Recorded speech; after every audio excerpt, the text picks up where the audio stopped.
শশ, কেঁদো না সোনা, মা এখানেই আছি, তুমি একদম ভয় পেও না। না, আমাকে ছেড়ে দাও, বাঁচাও, আমার দম বন্ধ হয়ে আসছে, আমাকে আমার বাচ্চার কাছে যেতে দাও। ও, ওটা কি হচ্ছে? এ কি নিষ্ঠুরতা!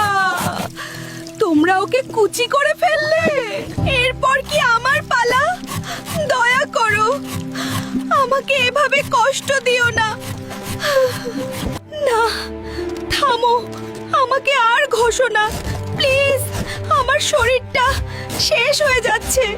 বাবা, আমাকে মাফ করে দিও, তোমার কাছে আমি আর ফিরতে পারলাম না। নিজের খেয়াল রেখো, মা তোমাকে অনেক ভালোবাসে। আম্মু, তুমি কোথায়? আমার একা একা খুব ভয় লাগছে।